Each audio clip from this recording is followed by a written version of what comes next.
Welcome to today's McGill Minute. My name is Courtney Hayden, and I serve as a marketing coordinator at McGill. We all know that parks create experiences and memories for the residents of our communities. Often through community parks, connections and friendships are built. July is Parks and Recreation Month, and this year the National Recreation and Parks Association is celebrating by highlighting the stories of how our communities are stronger, more vibrant, and more resilient because of parks and recreation. Today, we are excited for you to hear from Greg Stopka, the Strategy and Innovation Manager for the Park District of Oak Park, Illinois. The Park District of Oak Park serves 52,000 residents, providing nearly 3,000 recreation programs and special events annually. I had the privilege of working with Greg in his previous role as the Membership and Central Regional Director at the Alliance for Innovation. Welcome, Greg, and thank you for joining us today. No problem. Happy to be here. So, Greg, your position sounds really fun. Why don't you tell us about your role as the Strategy and Innovation Manager for the Park District? It is really fun. It's pretty diverse responsibilities and roles. Probably the most important thing and takes up most of my time is managing our real-time dashboards. And so we have a program called Empower, which is from a company called iDashboards. Empower is just how we brand it. That allows us to look at all the different data sources we have in our agency and pull them together into SQL. And then on Empower, we can create charts and dashboards, whatever we want for our staff, for the public, and anyone else we want to be able to use to make decisions, analyze data, and we'll get into this, I think, in the future questions, but storytelling. So we have different levels in Empower and the dashboards. One level is connected to our strategic plan. So that's our Empower at the org level. And so we're able to keep track of our strategic plan, look at the results of how we're doing, and keep track in real time. Second level is our department level. Every department has long-term goals that align with the strategic plan. And so they're able to keep track in each department how they're doing in achieving their long-term goals. And we have metrics aligned with that. And then there's just day-to-day operations, things that help staff just be better in their job and make decisions. So one of the ones that gets most used, probably our most frequently used dashboard, is staff limits. And so as people approach ACA limits, IMRF limits, they can see where their employees are and better manage their time and their resources. And then probably some of our most fun dashboards that we built with Empower, the Explore Your Parks category. We have a tree dashboard, so the public online can read about trees and whatever park they're in. On GIS, they can see a map of what trees are in their park. And memorial plaques is a big program for us. So they can see where the memorial plaque is on the trees in the parks they're looking at. So that's pretty popular. We have the Parks Report Card dashboard where we look at each park, we rate them on a survey that we do, looking at the maintenance and infrastructure of them, and they get a letter grade like they're in school. So each park gets a letter grade, and so the public can see what quality park they have in their area. And it's also important and good for equity because then we're able to make sure that we're focusing our resources on parks that need resources based on the needs of the community. Other Explore Your Park options, financial sustainability is a big part. So we're able to show the percent of the tax bill that we're taking up each year. We get to update that for the public so they can see what percentage of the Parks and Rec agency is taking up of the property tax. We break down our budget, where the revenues are coming from for them to look at. So a lot of different ways that they can understand the financial side of things in a way that's very user-friendly and engaging with the public. So I guess another thing I really do is organizational alignment. So I'm kind of part of a team that is developing our new strategic plan here, which aligns everywhere through the organization, creates purpose all the way down to the frontline staff. I do our surveying. I mentioned the Parks Report Card, how we keep track of infrastructure and maintenance. And so the Parks Report Card is a survey that we take out into the parks. I get to go to the parks in the summer. Very nice. Get out of the office and outside of the Excel sheets and be able to engage the parks, look at where the quality is, where the issues are, survey tool, and visit all 20 of our parks. I manage our innovation team. That's a really fun role. We have a cross-functional innovation team. It has kind of two different roles. One is to help departments address issues and solve problems. One of the big things we're doing right now is discussing COVID changes that we made across the organization and having these facilitated conversations about, hey, what should we keep? What should we get rid of? And then the other role in the innovation team is we have an idea platform called Launchpad. Allows staff, regardless of where they are in the organization, to share ideas, and it facilitates discussions with departments about those ideas so that we can ultimately fund them or put them into place, or if they don't make sense, we can get rid of them too. And it allows everyone to be a part of the agency's success, not just those at the top. So I think in a nutshell, that's kind of what I do here. The theme of the 2021 National Park and Recreation Month is Our Park and Recreation Story. The intent of this theme is to highlight the stories of how communities are stronger, more vibrant, and more resilient because of parks and recreation. What does this theme mean to you, and how have you seen this play out in your community? Yeah, I mentioned storytelling is a huge focus of our agency and actually a major focus moving forward as well. One of the changes I made when I came here was we had a large amount of data, but we weren't really analyzing it effectively. And we would give out to the board these giant spreadsheets of goals and numbers, but there really wasn't a lot of heart or story behind it. And I really discovered this approach of storytelling. Storytelling is a key way to measure how people can analyze the data. And so storytelling can be a vehicle, a tool to analyze data effectively. And so we actually have been doing this quite a bit with our Empower meetings. So every quarter, our departments get together and our managers get together and they look at the data and they'll look at different pieces of the strategic plan metrics to see how we're doing overall and dive into some details as well. And so they meet in cross-functional groups. Each group gets to look at one area. So volunteers was one we did today. Another one could be our finances. Another one could be the parks report card that I mentioned earlier. And utilities data is another one that we did today as well. This actually happened today, so it's fresh in my mind. And so what we do is we have them break up into groups and they tell the story. So if you think of like any movie, you think about any history book you've read, there's always a story, a narrative behind it. And we wanted to capture the narrative for the park district, looking at the data to drive that narrative. And so in those groups, they have these Empower meetings to identify the story behind the data. So they look at the stakeholders, they look at the outcomes desired, they talk about the challenges that we faced in the past, they talk about how we address them, and they talk about the challenges in the future and how we can address them in the future. And then if they have an idea or something that we should act on, some action that we should take immediate action on, we can then put that in Launchpad and have a conversation across the organization about how do we implement this idea? Will help us. And that's been a really effective way to connect our data strategy with the innovation strategies as well. And then one of the really fun things we just added is a lot of agencies have value statements, but they don't really talk about them. And so one of the things we added to our Empower meetings is having staff talk about where they're seeing the values of our agency in action and telling stories about where that's happening. So we have like innovation is one of our values. So people can talk about innovative projects that they're doing in their area of the organization. Sustainability is one of our values. They can talk about these new sustainable initiatives that we're doing. So it keeps people kind of in tune with the values of what we're trying to achieve as an agency. And they think about the work that they're doing and how it fits into those values. So those stories are just as important as the data telling ones. When we think about the data telling stories, just a couple examples of what that looks like. In our last Empower meeting, we looked at training satisfaction, and we discovered we weren't getting as many training surveys as we'd like. And so they developed new strategies to increase that number. And so that included developing like a QR code that people can fill out the surveys on site instead of waiting afterwards. And so that's like one really quick thing that came out of the Empower meeting that we put into practice and dramatically saw an increase in the number of surveys taken. Another one was like pool passes. Our pool passes were down and we didn't know why. And when we analyzed the data, we discovered we had like a special promotion that was at the end of the year that we're selling pool passes for the following year. And so it messed up kind of when the data was being calculated, and it allowed us to understand timelines are important. We were able to adjust the processes to make sure they align together moving forward. So sometimes it's actually solving a problem. Sometimes it's figuring out a problem. But having those conversations around the data is so important to figure out how you're doing as an agency and how you can do better moving forward. And then we are able to take all of that analysis and share it with the public and the board in a storytelling format. So they're not just getting charts, they're not just getting Excel sheets, they're getting the stories that they can connect with because of the values of what they believe and what's important. And they can see how the data helps them connect those two things.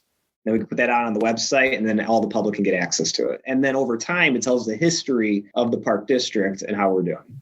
So people really get to see exactly what your efforts are culminating into and how they play out in the community. So can you tell us how the Park District of Oak Park makes it a point to create experience and memories for its residents and anyone visiting? Is there any particular program, space, or event that stands out in your mind? Yeah, so in our strategic plan, the current one, we have a big focus on being community and customer focused is one of our strategic initiatives and one of our key areas that we keep track of and empower with our metrics on. And one of the objectives in that area is to create memorable experiences in our current plan. And in that current plan, some of the actions that have fallen into that objective are developing free youth, family, and community program events. So we've had for a long time big events like Fall Fest, where we have like our carnival and vendors and lots of fun in our parks for the public. We have Day in Our Village, which is like a summer special event. But one of the things that's really exciting that we developed, which we actually borrowed from a community in Arizona from TLG, the Alliance's Transforming Local Government Conference, was the pop-up bike.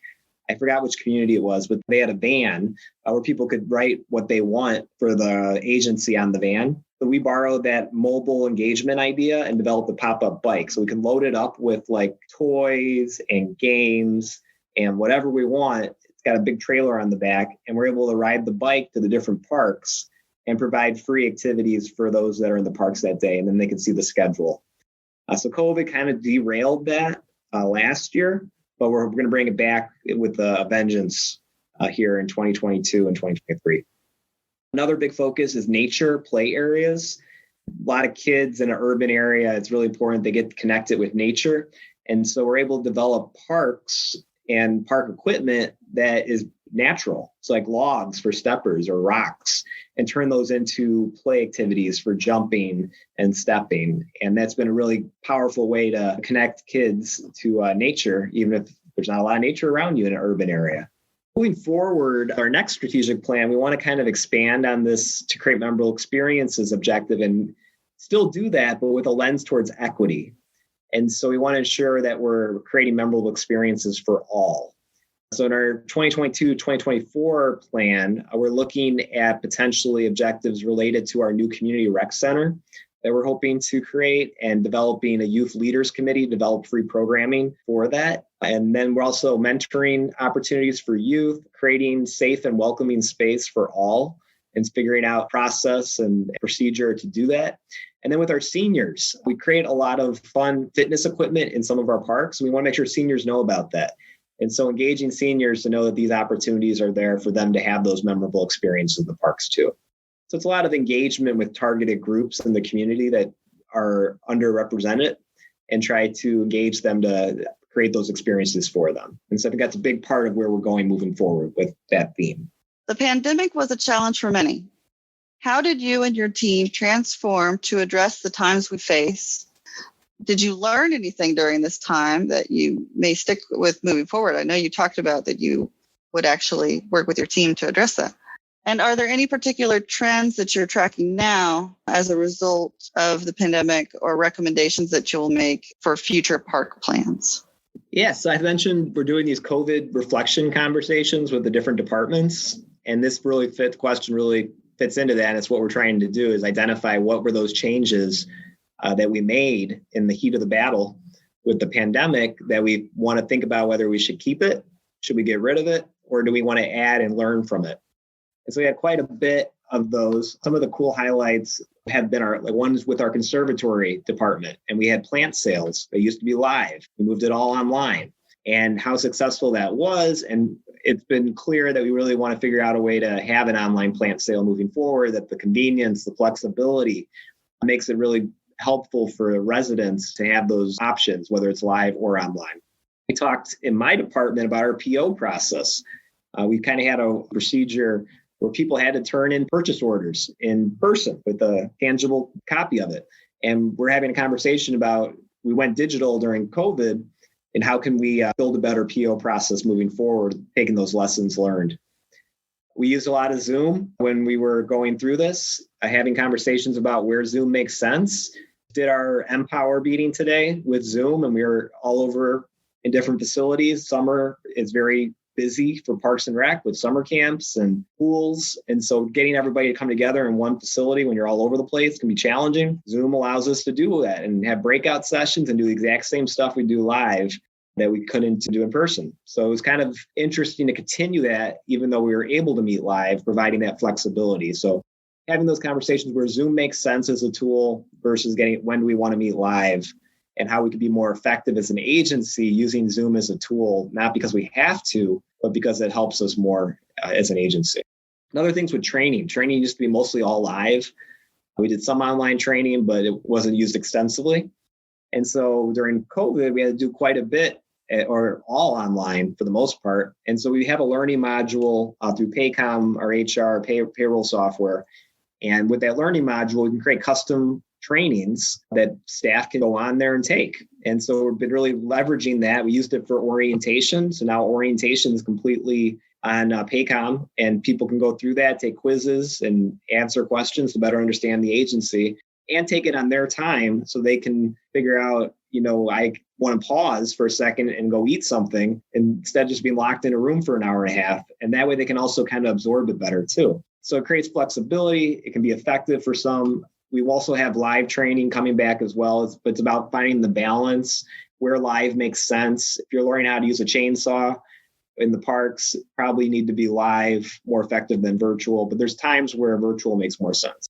And so it's having those conversations about, again, how do we balance this moving forward? Cleaning protocols were huge. We followed all these new cleaning processes, and we're really agreeing that a lot of them are for the better.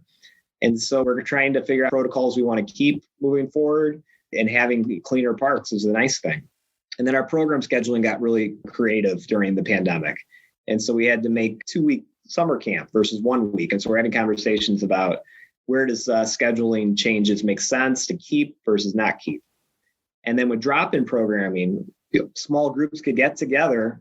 And that was kind of how we were able to get people to come and have recreation opportunities with programming. So we're having conversations about drop-in programs and how do we create these small spaces, but still and keep that intimate kind of environment we were able to create during COVID in normal times. A lot of really cool things. They're all conversations that you have and kind of think through about how you felt about that change, and based on those feelings, what you should do moving forward. Wow, Greg, you've given us so much interesting information. The last thing I just want to ask you is, what are you most excited about for the future in Oak Park? Are there any specific projects that you're really energized about? Yeah, I think I mentioned the new strategic plan. So that's kind of in the process right now. It should be approved by the end of the year. And so we're going through that process, developing the objectives, developing the goals to achieve those objectives. And again, I think it's very exciting, the equity focus, the lens that's going to be focused on a lot of the objectives, not just in the programming realm, but across the agency, will be really powerful to see put into action. I mentioned storytelling, really focusing on storytelling from what we've already done, but also now from the residents being able to share their stories, and then staff sharing their stories and using social media to better connect everybody. I think it will be really fun. And then the new community rec center is going to be a major focus, and trying to make sure that we're engaging the public in the right way and creating programming and features and opportunities there that will best meet the needs of the residents. And then probably the fourth piece of the strategic plan is really exciting. We're a huge advocate of sustainability. And our last strategic plan was all about doing all these amazing things with sustainability, LEED buildings, solar panels, rain gardens. And so our next strategic plan is really about being a leader in sustainability. And so that's kind of like that next level. So continuing what we've done, but then a big part of it's going to be also educating the public and the industry about why this is so important and why we do it. And so I think that'll be a big focus of their moving forward. On my end, I think what I'm most excited about is benchmarking cohort that we're looking to build at a national level. So I'm working some groups right now. It's not ready to go yet, but we're trying to figure out, really great to have all this data, but how do you put it into context? And how do you identify the right partners to put it into context? And so we're having conversations about identifying who those parks and rec agencies are that we want to compare ourselves to, and then use storytelling, that storytelling tool I talked about, to have those discussions at a national level to share what we've done in our agency and why our data is the way it is. And so that will be using Zoom, we'll be using breakout sessions. And that's another thing we learned from COVID is you can connect with people nationally with webcams in ways that maybe we weren't doing before and allow for something like this to occur. So I'm pretty excited about that. It's probably going to be a goal of mine in the next couple of years to build that out and see where that goes. Those are some big goals. When you create a plan, you don't just let it sit on a shelf. You make sure that you have really smart, actionable goals and objectives that you can meet. And it's just a pleasure to hear about what Oak Park has been doing and what you've been doing in your role. Part of I probably should have said this at the beginning, but one of my roles is to share our story. We really care about the industry beyond Oak Park and Parks and Rec in general. And so we want to share our successes with as many people as possible so that they can learn from us and we can learn from them. And if anybody wants me to get on a call and walk them through any of the things I talked about, happy to do a Zoom and show my screen and kind of give you a demo or tour. And then if you want to implement these things, I'm happy to work with you on that as well. Thank you for your time today. I want to remind those listening that McGill can walk you through all aspects of your next Parks and Rec project. And we are also here as a resource to answer any of your questions about Parks and Recreation. And we'll be sure to connect you to Greg if you'd like to chat with him. Be sure to learn about the work of our Parks and Recreation team on our website at McGillAssociates.com or email us at info@McGillAssociates.com. We appreciate you listening in today and look forward to bringing you additional topics in the near future.